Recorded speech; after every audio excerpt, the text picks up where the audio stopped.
ఏం బాధ గ్రహించలేము. ఇక్కడ శరీరం వచ్చినప్పటి నుంచి కూడా వీడికి ఇక్కడ దుఃఖమే గాని ఇక్కడ ఆనందం అనేటిది ఎక్కడుందండి? వాడికి వెతికి చూసుకున్నా, ఆ భూతద్దం పెట్టి చూసుకున్నప్పటికీ ఇక్కడ పరమశాంతి అనేది వేటిల్లోనూ లేదు. ఒకడు డబ్బు ఉంటే శాంతిగా సుఖంగా ఉండొచ్చు అనుకుంటాడు. డబ్బున్న వాడిని అడిగితే లేదు లేదు, డబ్బు ఉండడం వల్ల సుఖం ఉండదు, డబ్బు ఉండడం వల్ల ఇంకా అసలు దుఃఖమే చేరుతుంది. ఎందుకని ఆ డబ్బు ఎవరన్నా తీసుకెళ్ళిపోతారేమో, ఖర్చు చేసేస్తారేమో. అది దానికి ఒక లిమిట్ అనేటిది ఉంది. ధర్మంతో కూడినటువంటి సంపాదన ఎందుకు? వీడికి సంపాదన అవసరమే, డబ్బు అవసరమే, వాడి తిండి బట్ట ఇవన్నీ శరీరం ఉన్నంత కాలం అవన్నీ అవసరమే. కాబట్టి వాటి కోసం వినియోగించుకోవడానికే గాని ఇదే పరమావధి కాదు. లేదండి, చాలా మంది పిల్లలు లేనటువంటి వాళ్ళు పిల్లలు ఉంటే గనక ఎంత హాయిగా ఉండొచ్చు అండి అనుకుంటారు. పిల్లలు ఉన్నటువంటి వాళ్ళని అడిగితే గాని తెలుస్తుంది. ఆ పిల్లలు ఉన్నప్పటి నుంచి ఎన్ని ఇబ్బందులో, ఎంత దుఃఖము, వాళ్ళు పెద్ద అయిన తర్వాత చెప్పిన మాట వినకపోతే ఎంత దుఃఖము. ఇవన్నీ కూడా వీడన్నీ ఒక్కొక్క దాంట్లో సుఖం ఉంది, దీంట్లో సుఖం ఉందని వెతుకులాడుకుంటున్నాడు దీంట్లోని. కానీ అసలైన సుఖం బయట ఎక్కడా లేదురా. అసలు సుఖము లోపలే ఉంది. లోపలే ఉండటం కాదు, నీ స్వరూపమే ఆ ఆనంద స్వరూపం. అక్కడ దేన్ని, ఇక్కడ పిల్లలను, డబ్బునో, బాంధవ్యాన్నో, అందాన్నో, లేకపోతే ఆ తెలివితేటలను, నేను చాలా విద్యావంతున్నాను, ఈ వీటిని ఏదో ఒక దాన్ని ఆధారం చేసుకుని ఇక్కడ క్షణిక సుఖాలు ఉన్నాయి. కానీ అసలైన ఆనందము దేన్ని ఆధారం చేసుకుని లేదు. అన్నిటినీ మానసికంగా విడిచిపెట్టినప్పుడే వాడికి అసలైన ఆనందం పొందగలుగుతున్నాడు. ఆ ఆనందము పొందగలుగుతున్నాడని చెప్పడానికి కూడా ఈ ఇంద్రియాల్ని వాడుకోవడమే గాని అక్కడ ఏ శబ్దము లేదు. ఏ శబ్దము లేని చోట వీడు నిరంతరం ఉండటానికి ఇక్కడ ఈ శరీరము, ఇంద్రియాలు బహిర్గతంగా కనిపించేటువంటివన్నీ వాటి యందు వీడు అనుకోకపోయినప్పటికీ, వీడు అవి కావాలనుకోకపోయినప్పటికీ అవి కనిపిస్తూనే ఉంటాయి. వాటితోటి ప్రయాణం చేయాలి వీడు. శరీరం ఉన్నంతకాలం మాయనే వాడుకోవాలి. మాయకి లోను కాకుండా, నమ్మకండగా వాడు అంతరంగా ఉండే విధంగా చూసుకోవాలి. ఇది నిరంతర సాధనే అన్నది అందుకే. ఎందుకని? శరీరం పడిపోయేంత వరకు కూడా, ఆ తుది శ్వాస విడిచేంత వరకు కూడా, ఆహారం స్వీకరించినంత కాలము వీడిక్కడ వీటన్నిటినీ వాడుకుంటున్నాడుగా. అన్ని తింటున్నాడు, కట్టుకున్నాడు, పెట్టుకున్నాడు, ఇచ్చుకున్నాడు, పుచ్చుకున్నాడు, ఇక్కడ వ్యవహారాలు చేస్తున్నాడు. అవన్నీ చూసేవాడికి చేసే విధంగానే బయట శరీరం కనిపిస్తూనే ఉందిగా. కానీ లోపల చేయనటువంటి వాళ్ళంటే జ్ఞానం వాడుకున్నప్పటికీ ఆ జ్ఞానం వల్ల శాంతి వాడి వరకే గాని బయట అందరికీ ఈ శరీరం కనిపిస్తుంది. మనం తిన్నట్టే తింటున్నారండి, మనం మాట్లాడినట్టే మాట్లాడుతున్నారండి అనే విధంగానే కనిపిస్తుంది. అలా అని బయట వేషభాషల్ని చూసి అంచనా వేయడానికి వీల్లేదు. మన దృష్టి అదే అక్కడే పాడవుతుంది. రూపనామాలను చూసి, ప్రవర్తనని చూసి. ఇప్పుడు చూడండి, సాధువులుగా ఉన్నటువంటి కాషాయం బట్టలు కట్టుకున్నటువంటి వారు కూడా కొంతమంది సద్గురువులు కానటువంటి వారు ఉంటారు. అసలే మనకి దొరికినటువంటి గురువు ఏ వస్త్రము ఏదా అనేటిది కాదు, వీడి అంతరంగం, మానసికం ఎలా ఉంది అది కదా జన్మల పాలు చేసేటువంటిది. ఆ జన్మల పాలు చేయడానికి కారణం అదే. కాబట్టి ఆ కారణాన్ని తీసేయాలి. అంటే సుసూక్ష్మంగా ఉన్నటువంటి పుట్ట అనేటువంటి నమ్మకము, ఆ రజోగుణ తమోగుణ ప్రవర్తన వీడిలో పోవాలన్నమాట. వీడి జ్ఞానం పొందితే అన్న కొమ్ములు వస్తాయండి అంటే ఏమీ రావు. అంతకుముందు ఎలా ఉన్నాడో ఇప్పుడు అలానే ఉంటాడు. కానీ వాడి అనుభవంలో వాడికి హాయిగా ఉంటుంది. అందుకే ఎప్పుడు ఆకాశం వలె ఆ అంతరంగం ఎప్పుడు ఆ ఖాళీలో ఉండటమే. ఆ ఖాళీగా ఎండగా ఉన్నటువంటి వాడు ఇంకా ఇది వెలుగండి అని చెప్పడానికి లేదు. చెప్పడానికి వీలు లేదా అంటే చెప్తాడు, కానీ అక్కడ మాట కూడా లేదుగా. అందుకని అమ్మ ఎండలాగా, ఎండలో ఉండటమే అంటారు.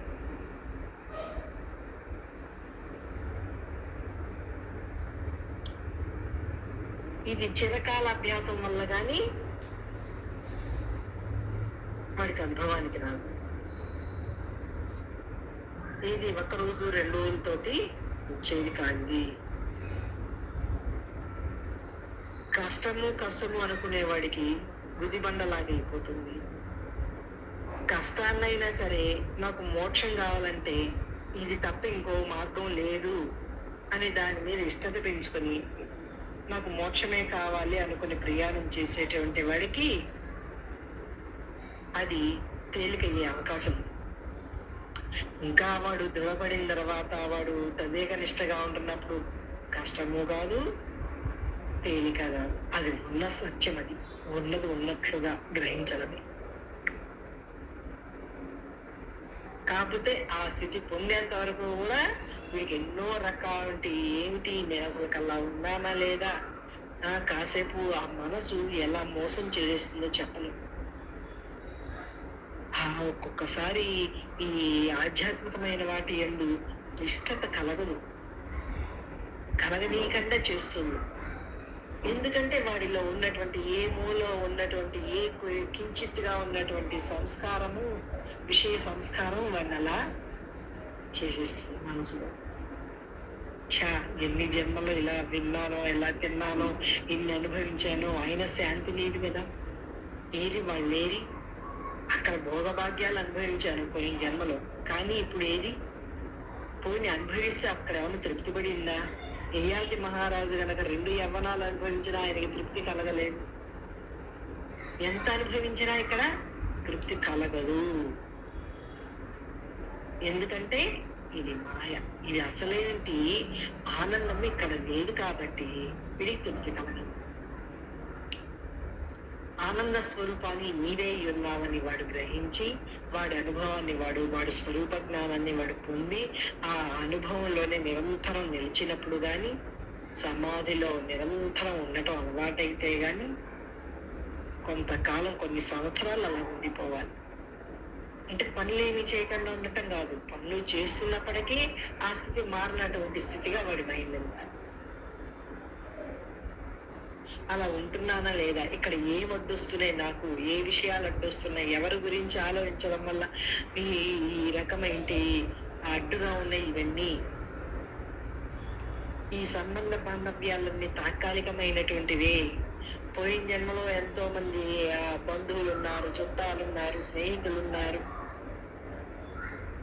కానీ వాటి వల్ల ఏ రకమైన ఆనందము కలగలేదు. అందుకే మళ్ళీ జన్మ వచ్చింది. ఆనందం కలిగితే మళ్ళీ జన్మ వచ్చేది కాదు కదా. ఈ వచ్చినటువంటి జన్మని ఇంకా మళ్ళీ రాకుండా, శరీరం రాకుండా ఉండాలంటే ఏం చెయ్యాలి?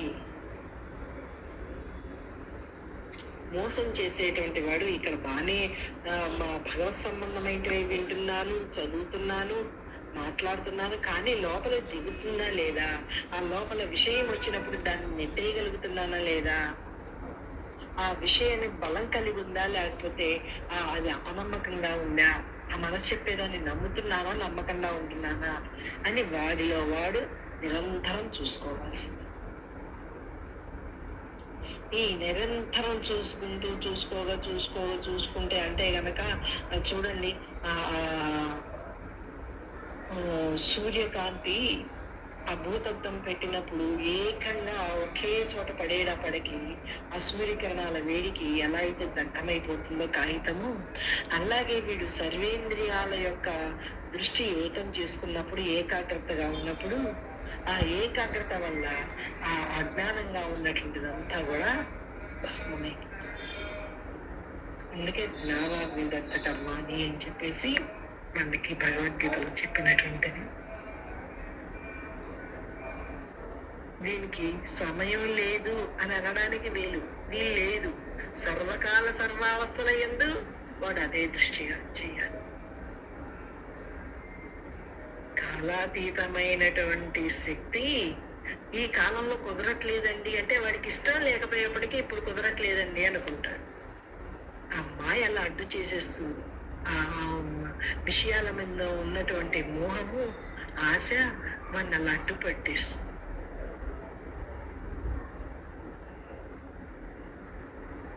ఇవన్నీ వాడి జీవితాన్ని వాడి పరిశీలించుకుంటే వాడికి తెలియబడే విధంగానే ఉన్నాయి. ఏ ఒక్కరికో కాదు, ప్రతి మనిషి జీవితంలో ఇలాగే ఉంది. మోక్షం కానుకునేడు అటువంటి వాడు మాత్రం తప్పకుండా ఈ రకంగా ప్రయాణం చేయవలసిందే. ఈ పంచభూతాలకి ఏ రకమైన ఏమండి, వీడు పేదవాడు, వీడికి గాలి వీచను అని అవట్లేదు.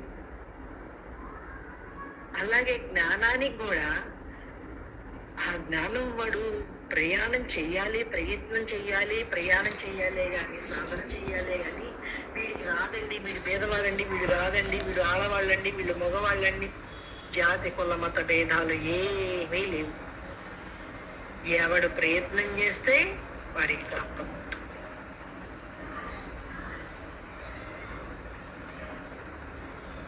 ఇది ఏ ఒక్కరి సొత్తు కాదు, ఇది సర్వాంతర్యామి, సర్వశక్తి, అంతటా నిండి వీగుతున్నటువంటి చైతన్యము, ఆ భగవతత్వం. ఆ భగవంతుడికి వీటితోటి ఏ విధమైన సంబంధము లేదు. మన ప్రవర్తన ఎలా ఉందనేది ఎవడి వాడు చూసుకోవాలి. ధర్మంగా ఉందా, స్వార్థంగా ఉందా, పరమార్థంగా ఉందా, పరమార్థం కోసమేనా మనం చేసేటువంటి ప్రతి పని ఎలా చేయాలి. నిష్కామంగా చేయడం అంటే పరమార్థంగా చేయడమే. అక్కడ విషయాలు చేసినటువంటి పనికి, కర్మకి ఫలితం ఆశించకుండా చేయాలి. అందుకే నిష్కామ కర్మ. బ్రహ్మణ మంత్రానుష్ఠానం వాడు చేస్తూ దాని యందు దృష్టి పెట్టినప్పుడు వాడు చేసేటువంటి ప్రతి కర్మ కూడా నిష్కామ కర్మ అయిపోతుంది. ఆ నిష్కామ కర్మ వల్లనే అంతఃకరణ శుద్ధి అవుతుంది. ఈ మంత్రానుష్ఠానము, ధ్యానము, నిష్కామ కర్మ, వీటన్నిటి వల్ల కూడా అంతఃకరణ శుద్ధి అవుతుంది. మనసు శుద్ధి కావాలి. ఆ మనసు శుద్ధి అయితే గాని దాని చాంచల్యం పోతుంది. ఆ బుద్ధిలో స్థిర బుద్ధిగా ఉంటుంది. ఇక్కడ బ్రహ్మము తప్ప రెండోది లేదు. రెండోదిగా కనిపించిందా అది నీడ, అది మాయా అని ఎవడికి వాడు నిరంతరం వాడిలో వాడు చూసుకుంటూ దృష్టి, అంతర్ముఖ దృష్టితోటే నిరంతరం వాడు ఉండాలి. ఆ అంతఃకరణ దృష్టి వాడిని ఎక్కడికి తీసుకెళ్లాలో, ఏది చేర్చాలో, వాడికి ఎక్కడ కూర్చోబెట్టాలో అక్కడ కూర్చోబెట్టాలి. అదే గురుశక్తి.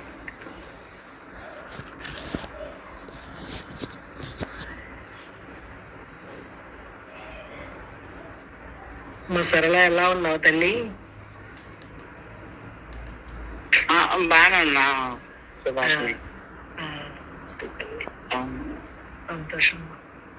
శేషమ్మ గారు కాసేపు మాట్లాడండి అమ్మా.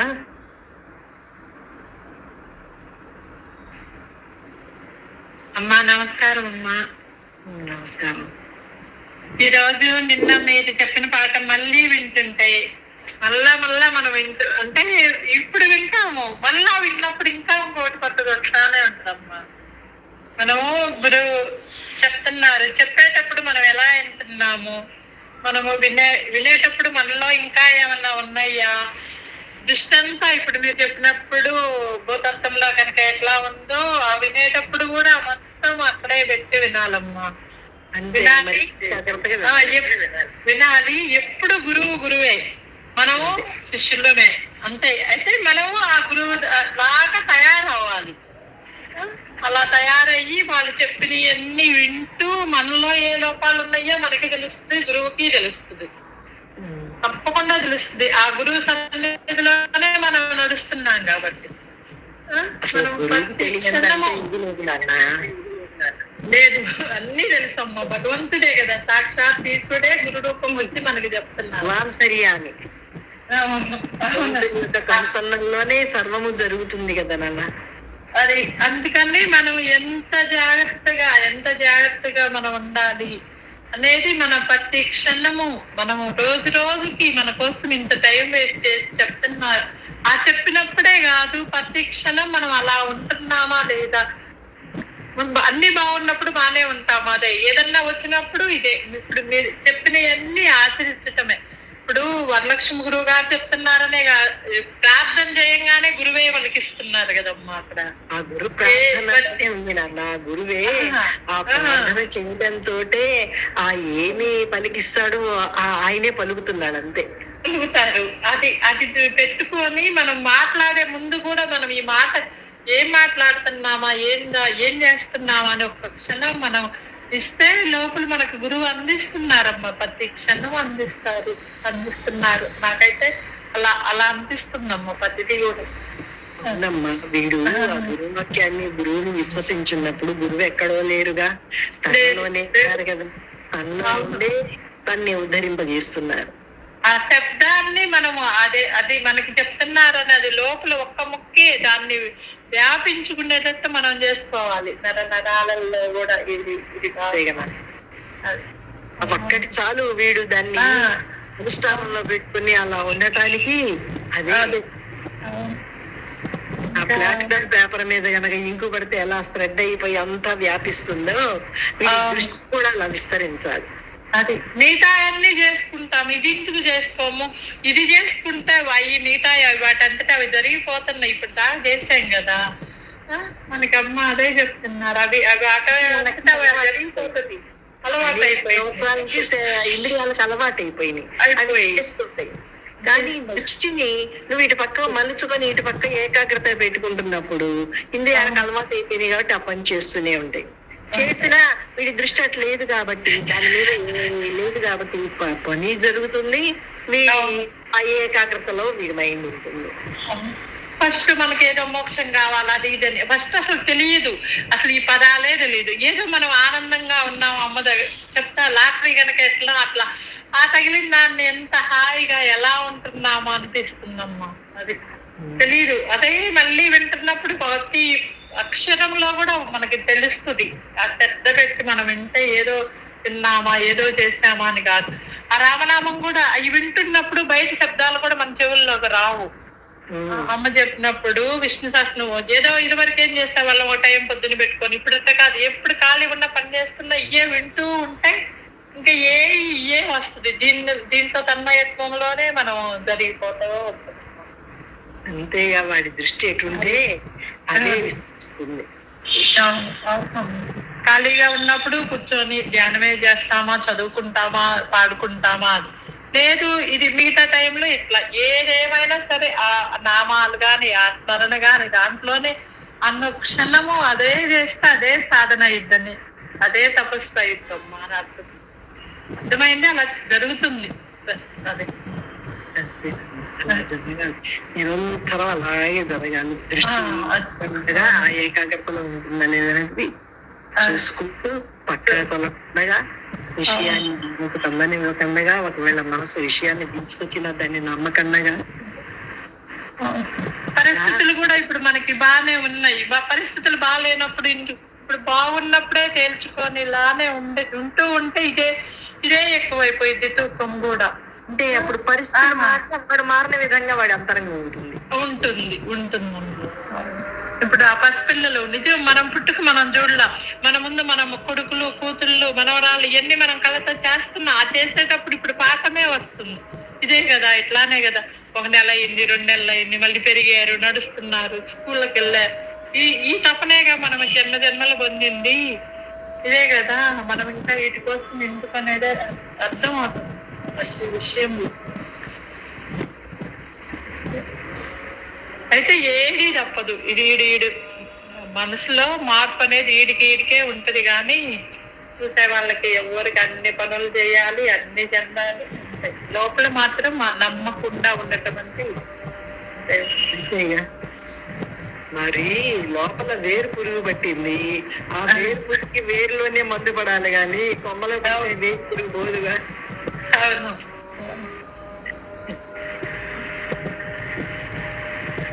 నిరంతరం అది చేస్తూ ఉండడం అవునా? అందరం హాయిగా ఉండగలుగుతాం. అందరూ అదే చేసుకుంటుంటే అందరూ ఒకటే. ఇంతమంది కూడా లేవు, ఈ ఉపాధులు ఉంటాయి ఈ బొమ్మలు. అసలు అమ్మ చెప్పిన దాంట్లో అందరం ఉంటాం. చిన్న పిల్లలు అప్పుడు చూడండి, ఆ లక్క పిడతలు పెట్టుకొని ఆట ఇష్టం వచ్చినప్పుడు పెట్టుకొని ఆడతాడు. తర్వాత కాసేపటికి అవన్నీ ఎక్కడ పడేసి వెళ్ళిపోతాడు. అలాగే ఉంది ఈ కథ. ఇదంతా చిద్విలాసం. మనకి పనిచేసారు, ప్రతిదీ పనిచేస్తుందమ్మ మనకి.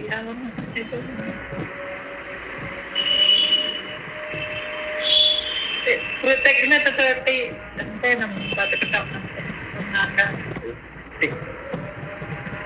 జై గురుదేవ. ఇంకెవరన్నా మాట్లాడుతున్నానా? సరస్వతి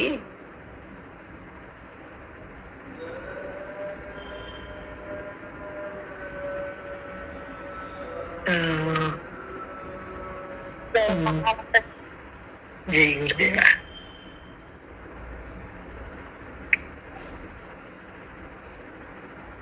త్రిగుణాలకు అతీతమైన వాడు పరమాత్మ అంటే ఇప్పుడు ప్రతి మనం అక్కడ అసలు ఏమీ లేదు కదమ్మా. నిరంతర సమాధి స్థితిలో ఉంటే అక్కడ ఏమీ లేదు. నిశ్శబ్దం కూడా మనం అనుకోవటమే కానీ నిశ్శబ్దం కూడా లేదు అక్కడ. అంటే ఏకాంతమే కానీ అంటే ఆ త్రిగుణాతీత గుణములకు అతీతమైన విరామనామం అంటే అంతే కదా. మనం పరమాత్మ స్థితి అంటే గుణాలన్నిటికీ అతీతమైన వాడే పరమాత్మ. అదే నేను అని బాగా తెలుసుకోవడమే మనం ఈ రోజు విన్నది మనం చేసుకోవడం, విన్నది అనుభవంలోకి తెచ్చుకోవడమే అవుతుందమ్మా. గుణత్రయ బాగా యోగం బాగా రూపం మననం జరుగుతుంది. ఈ గుణాలలోనే వీడు ఇరుక్కుంటున్నాడు. కాబట్టి అది గుణాలని కూడా తెలియదు వాడికి. ఏదో చేస్తున్నాడు, అందరూ అలాగే ఉన్నారు, మనం అలాగే ఉన్నాం అనుకుంటున్నాడు. కానీ ఓహో గుణం అంటే త్రిగుణాలను ఇరుక్కోవడం అంటే ఇది. తెలియదు అంత ముందు వినంగానే కొంచెం ఇట్లా సాధనలోకి వచ్చినాక ఈ సత్వగుణం అంటే ఇలా ఉంటాడు, రజోగుణం అంటే ఇలా ఉంటాడు, స్తమో గుణాల్లో ఇలా ఉంటాడు జీవుడు అని బాగా లోపల మననం జరుగుతుంది. ఆ గుణాలకి అతీతమైన వాడే పరమాత్మ. నేను ఆ పరమాత్మ స్థితిలో ఉంటే అది తానుగా ఉండడానికే ఈ గుణాలని తెలుసుకోవాలి. అవి తెలుసుకుంటేనే కదా వాడు ఆ రకమైన సాధన చేయగలుగుతాడు. గుణాతీత స్థితిగా ఉండడానికి వాటిని ఆ గుణాలకి రహితంగా ఉండడానికి ప్రయత్నం చేస్తాడు. ఈ గుణాలు ఇరుక్కోవడం వల్ల నేను నష్టపోతున్నానని వాడికి తెలుస్తుంది కదా. అవును, ప్రతి చిన్నదానికి బయటపడేవాడు. ఇప్పుడు కొంత గుణం ఏంటో తెలుసుకున్నాం కాబట్టి ఇది కదా ఎత్తుకొస్తున్నాం బయటికి అనే తెలుస్తుంది.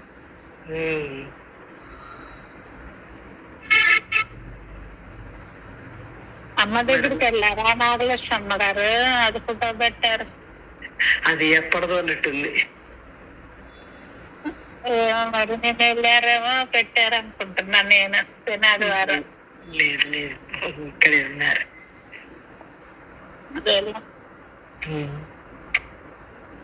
మా కృష్ణకుమారి గారు మాట్లాడతారమ్మా. జై గురుదేవమ్మా. అంత పరమాత్మేనమ్మా. మనం ఎంత కాస్ట్లీ తిన్నాము, ఎంత కాస్ట్లీ బట్ట కట్టుకున్నాము, ఎంత కాస్ట్లీగా వచ్చాము అన్నది కాదు. మనం అంటే వచ్చేది పరమాత్మ.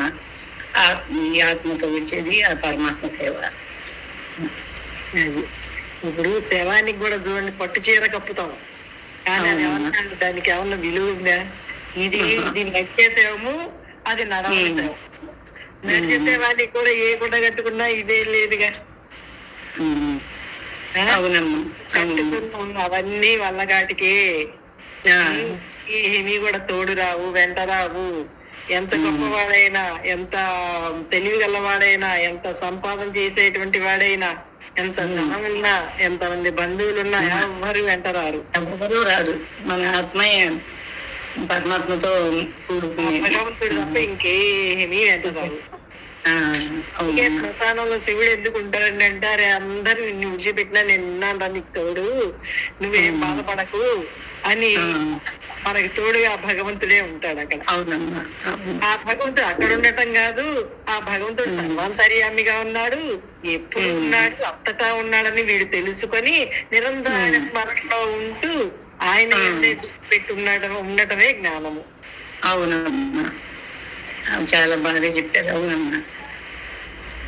అసలు ఎందుకమ్మా జన్మనిస్తాడు? ఎందుకు జన్మనిస్తా అంటే వీడే భ్రమ చెందాడు, ఆ భ్రమ వల్లే జన్మ వచ్చింది. ఇప్పుడు చూడండి, సముద్రం చక్కగా ఉంది, కానీ ఒక గాలి వచ్చేప్పటికి అల్లొచ్చేసింది.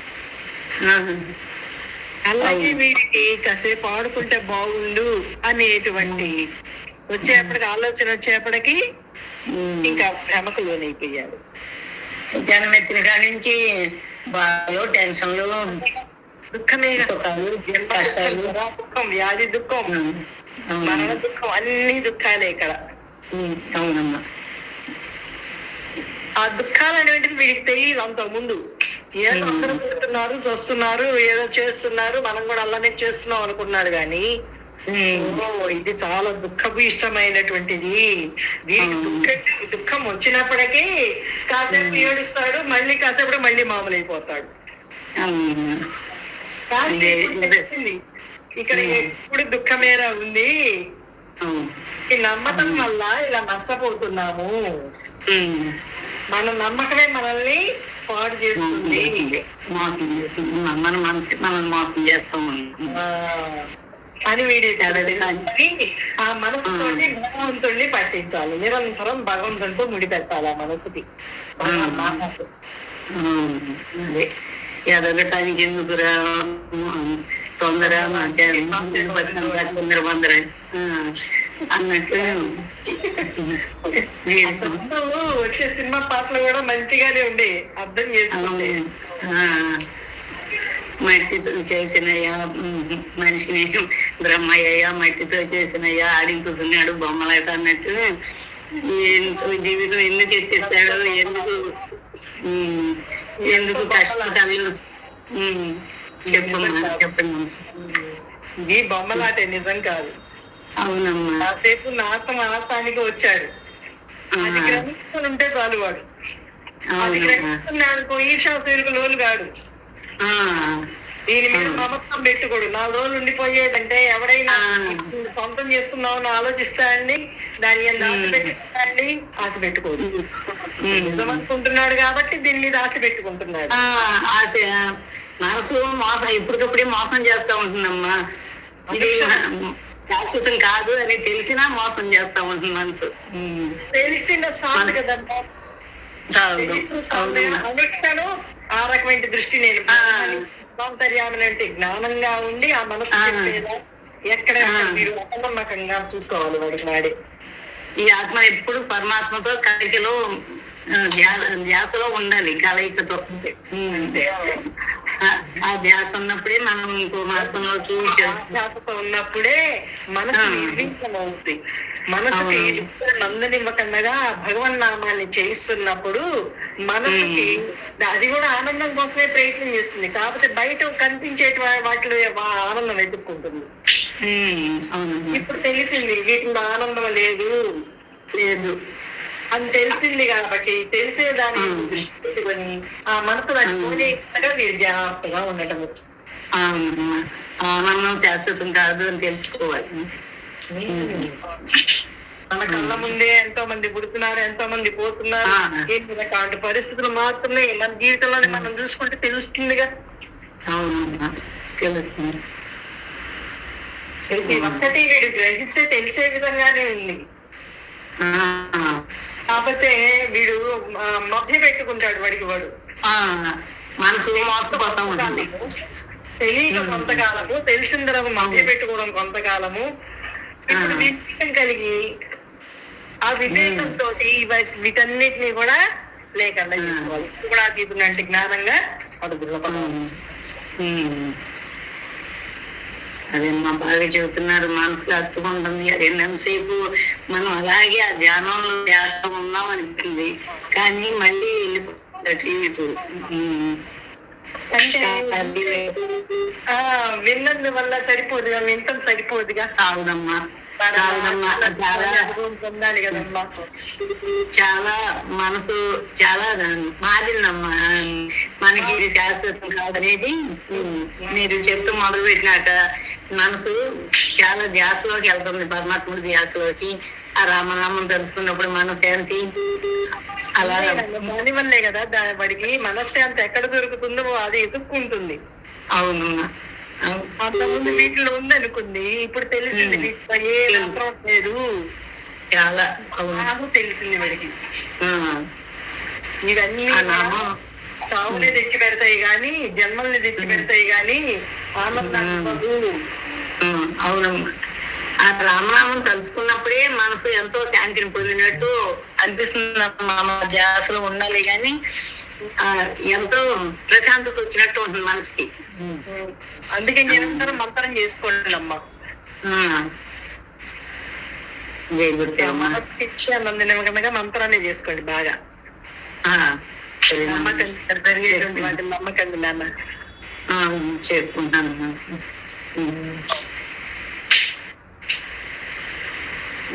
మాట్లాడతామ్మా. జై గురుదేవమ్మ. ఈ గుణత్రయ విభాగ యోగం విన్న తర్వాత ప్రతి గుణం గురించి కూలంకుషంగా అర్థమవుతుందమ్మా. ఏ గుణంతో శ్వాస వదిలితే అది మళ్ళీ జన్మకి ఎలా కారణమవుతుంది అనేది బాగా ఈ ఆడియోలు పెట్టిన తర్వాత పదే వింటున్న దగ్గర నుంచి అమ్మా ఆ గుణాలకి లోబడకుండా ప్రలోభ పడకుండా ఎప్పుడు ముందుగా నా స్వరూపంలో ఉన్నప్పుడు మాత్రమే గుణాలకి లొంగకుండా ఉంటాము. ఈ చివరి శ్వాసను మాత్రం నమ్మకుండా ఉండాలి. ఎందుకంటే ఆ మాయ ఏ క్షణంలో ఎలా అయినా ప్రలోభ పెట్టచ్చు, కానీ ఆ భగవన్నామము ఎప్పుడు అలా ఆ ధ్యాసలో ఉంటే తప్పితే, ఆ సమాధి స్థితిలో ఉన్నప్పుడు తప్పితే మళ్ళీ జన్మ లేకుండా ఉండలేము అనేది బాగా అర్థమవుతుందమ్మా. అంతేగా, ఏ గుణమున్నా మళ్ళీ జన్మే. సత్వగుణం ఉన్నా జన్మే, రజోగుణం ఉన్నా జన్మే, తమో గుణం ఉన్నా జన్మే. గుణాతీతం అంటే ఆ స్థితిలో ఉంటేనే గాని జన్మ రాహిత్యం. అవునమ్మా. అంతకుముందు గుణాల గురించి మామూలుగా తెలుసు, కానీ ఇప్పుడు బాగా సూక్ష్మంగా అర్థమవుతుందమ్మా. ఎందుకంటే వీడన్ని ఆ గుణాలకి లోబడే చేస్తున్నాడు. ఇప్పటిదాకా జన్మలెత్తింది కూడా ఆ గుణాల వల్లే. అంతేగా, గుణ సహితుడు జీవుడు, గుణరహితుడు దేవుడు. దేవుడు, అవునమ్మా.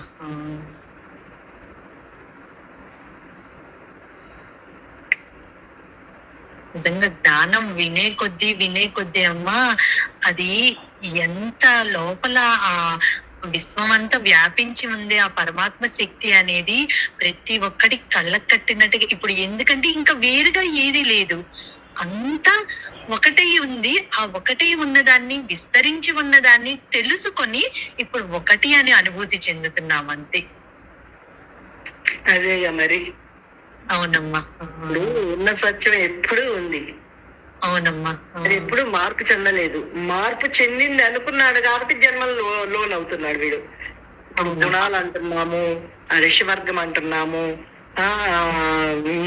విషయాలు అంటున్నాము, ప్రపంచం అంటున్నాము. ఇవన్నీ దేన్ని ఆధారం చేసుకుని ఇవన్నీ ప్రవర్తిస్తున్నాయి? పరమాత్మ ఆధారం వల్లనే ఇవన్నీ ప్రవర్తిస్తున్నాయి. అవునమ్మా. దృష్టి ప్రపంచం వైపు ఉన్నప్పుడేమో జన్మలు పాలవుతున్నాడు. ఎప్పుడైతే దృష్టిని సరి చేసుకొని భగవంతుడి వైపుకి మలుచుకున్నాడో ఇవన్నీ ఉన్నాయి, కల్పించుకున్నాడు. వీడి కల్పన కాదు, అనేక జన్మల నుంచి అతను సృష్టిలో ఉన్నాయి అవన్నీ. కానీ అవన్నీ కూడా నిజం కాదు, ఎండమావిలో నీరు లాంటివి అనేటువంటి సత్యాన్ని గ్రహించాడు ఇప్పుడు. అవునమ్మా. ఎప్పుడైతే సత్యం గ్రహించాడో, సత్య దృష్టి కలిగి ఉన్నాడో నిరంతరం ఆ సత్యమే ఉన్నది. అవునమ్మా.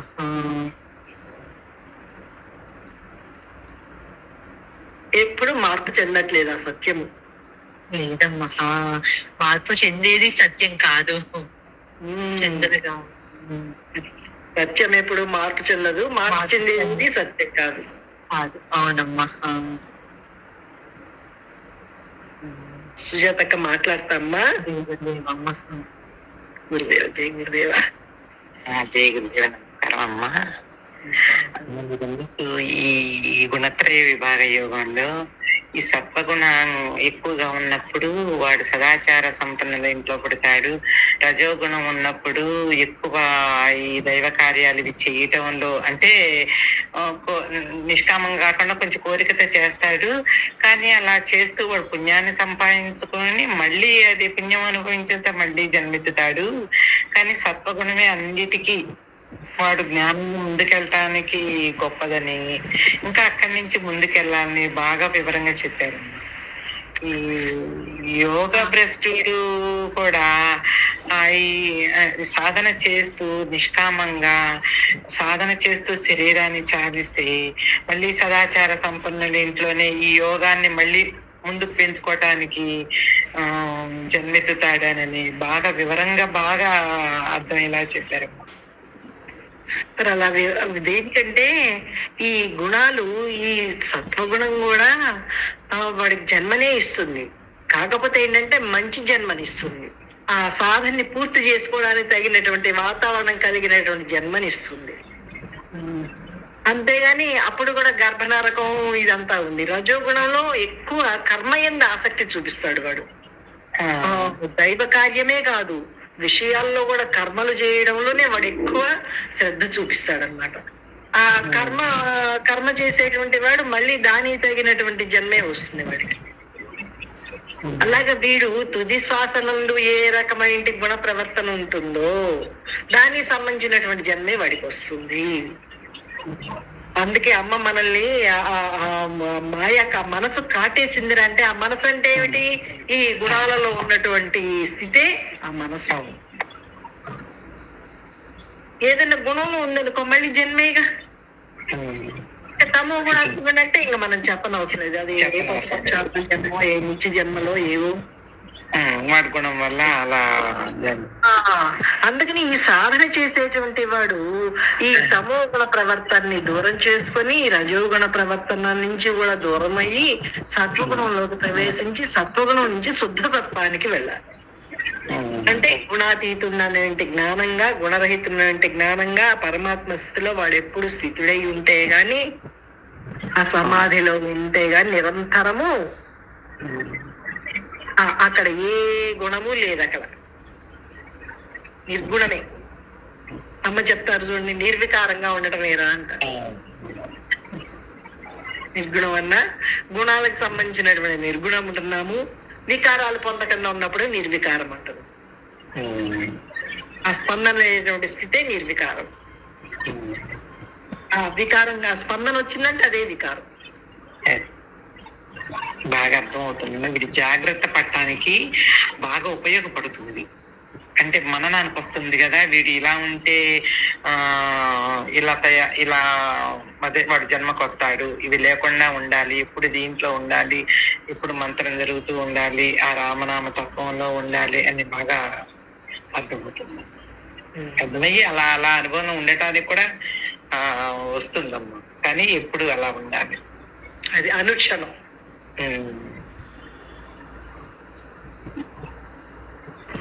అమ్మ అందరమీ సత్వగుణం నుంచి ఎప్పుడు శుద్ధ సత్వంలోకే ఉండాలని కూడా అమ్మ చెప్పారమ్మా ఒకసారి. అందుకే గుణాలు మూడు గుణాలని విడిచిపెట్టి ఉండాలి వాడు. నిర్గుణంగా అది విడిచి శుద్ధ సత్వంలోనే ఉండాలమ్మా అనుకుంటాం.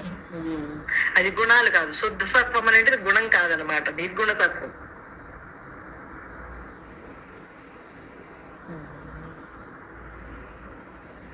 సరే నాన్న, స్వస్తి చెప్దామా వాళ్ళకి? 1:30 దాటింది.